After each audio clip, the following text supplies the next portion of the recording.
どうも、おいりです。今回はこちらネオ鋼琥珀のレビュー動画です。前回の動画でこの琥珀を作ったネノヒさんから一体どういったものなのかお話はあったと思うんですけど、今回は実際に僕がしばらく使った感想をお伝えします。まだね、前回の動画見てないって方はぜひご覧ください。では改めてネオ鋼とは、鋼のようなではなく鋼の切れで錆びにくくさせた鋼材。工場長の長澤さんも作ってる感じはほぼ鋼、火花もほぼ鋼とおっしゃっていたように、手入れしないとどんどんね黄色くなってくると思うんですけど、かなりステンレスよりの錆びにくさはあります。炭素鋼と比べると全然マシです。もうほんのり黄色くなるくらいかなって感じですね。でこの辺りもですね、切れ味もそうですけど、持続性とか耐食性、検索性、天然砥石と合うのかどうかっていう話もしていきます。レビュー期間は去年の7月、2025年の7月から今までなので約半年間ですね。こちらの切り付け片刃牛刀はずっともうしばらく普段使いとして使わせてもらってます。これね、いつ見てもこの精度半端ないですよね。僕も自分で包丁を作るようになってこの精度を出すのは本当にすごいなとつくづく思ってます。特に片刃は裏押しの精度が切れ味にものすごい影響してきます。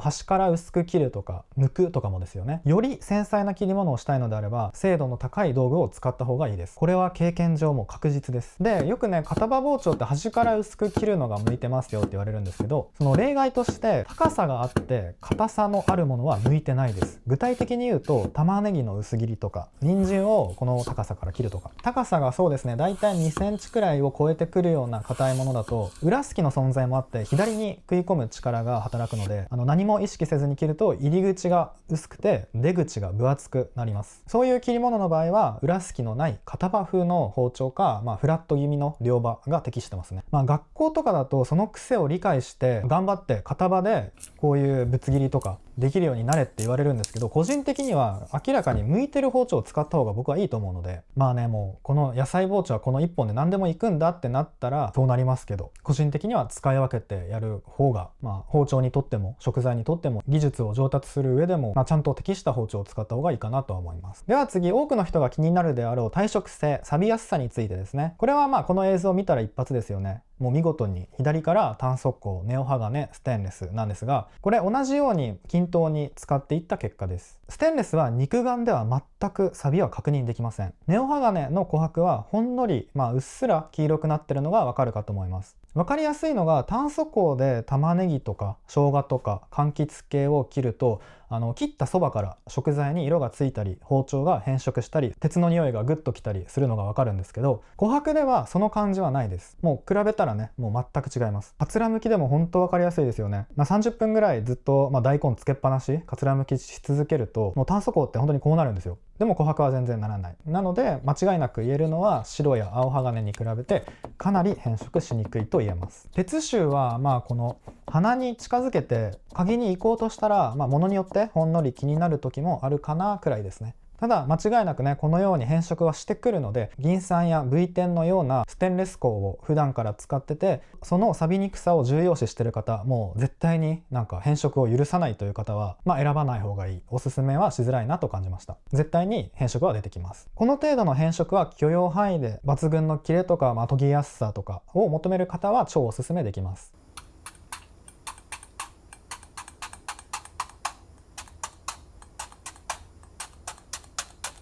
変色した場合はこのように砥石の泥をね、ティッシュにつけてこすれば簡単にすぐ落ちます。あと本当にわずかな変色だったらこれおすすめです。超微粒子クロス。鏡面の包丁に対してはかなり重宝します。では刺身の3種類いきましょう。ステンレス全鋼の榊、炭素鋼の白煮水本焼き、そしてネオ鋼全鋼の琥珀。これらでもう魚切りまくりました。この年末年始非常に面白かったですね。ここで金額について、税別で榊が24万円から、白水本焼きが22万円から、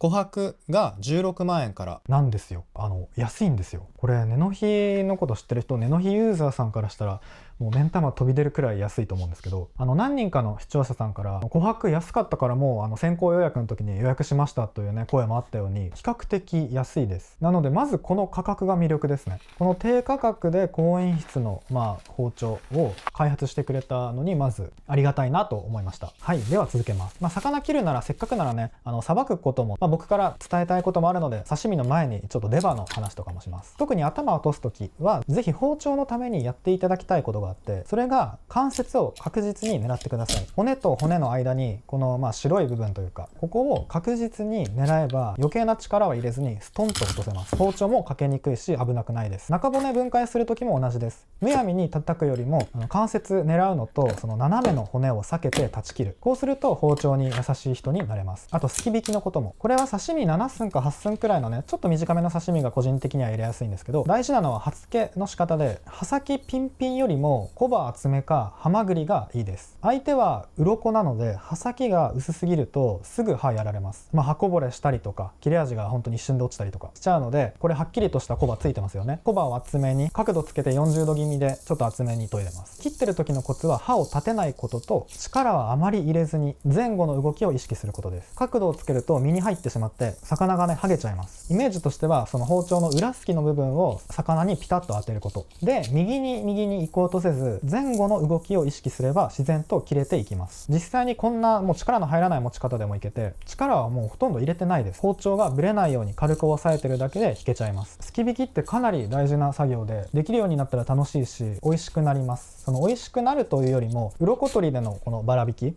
だとちょっと臭みが残りやすいんですよね。なのでその鱗のついてる皮も一緒に取っちゃった方が臭みも一緒に取れて美味しくなります。ぜひ挑戦してみてください。あともう一個だけ皮引きについて、これある発見があったんですよ。最近の発見で、魚によってかもしれないですけど、刺身包丁より両刃の方が綺麗にしかも早く引けるなと感じていて、もちろん技術はあると思いますが、事実として僕は牛刀の方がやりやすいし銀皮も残るし早いなと思いました。ちょっとこの辺りね、経験者さんいたらぜひコメントください。また調理師学校の話ですけど、学校でねこう教わったからこうじゃなきゃいけないんだっていう考えではなく、いろいろ試してみてください。あ、こっちの方がやりやすいじゃんとか、これ必要とか、この工程いるとか、いろいろね発見があるので、いろいろやってみてください。では話を戻して、この刺身3本についてですね。この3本は刃当たりも形状も厚みも同じ。違うのは鋼材だけです。何がどう違ったのか、レーダーチャートが分かりやすいかなと思ったのでちょっと作ってみました。全て最終刃付けは1万番で僕が研いだものです。注意していただきたいのはこの3つで比べた時のチャートであって、これは何と比べるかで変わってくるので、そこはご了承ください。では最初に分かりやすいのからお伝えします。それは耐食性ですね。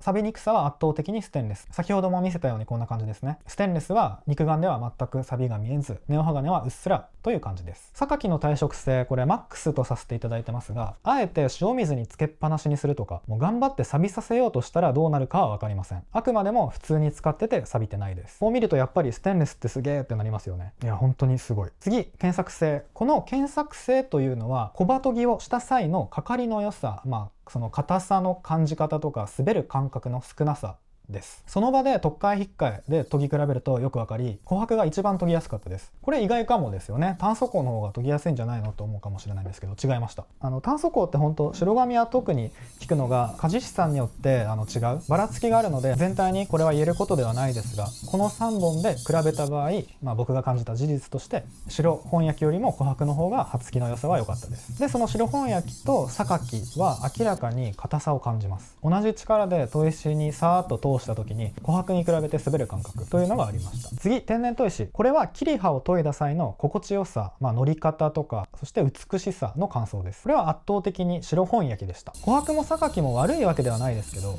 白が良すぎましたね。次、あと2つの持続性と綺麗ですが、普段からものすごい切れ味にこだわっても毎日料理してるとかじゃない限り、わからないという人が多いと思います。本当にほとんど差はないです。そのくらいどれも抜群にいいです。持続性は刺身包丁なので、切れ味がそもそも落ちづらいですが、わざとこのようにまな板トントン100回そして200回とかして、いつ切れにくくなるか、マグロの筋の切れ方だったりトマトを切った時の入り口の入り方で判断したら、白本焼きが長く琥珀と榊はほぼ一緒のタイミングみたいな感じでした。この辺りはねちょっと実験が難しいですよね。あくまでも僕のやり方というか僕の力加減なので、人によってはここの持続性の感じ方は変わると思ってて、ピークが切れる状態が長いのか、もうある程度切れる状態が長いのかっていうね、持続性の違いもあったりとか、どこの持続性を何点台の持続性を見るかによっても、変わると思うんですけど、ここはね参考にしていただけたらと思います。実際ね切れ味とかっていうのはこういった映像を見ててもわからないですよね。全部とんでもなく切れます。例えば1個例として、僕金目鯛で最近ハマってる食べ方があって、皮目に切り込み入れて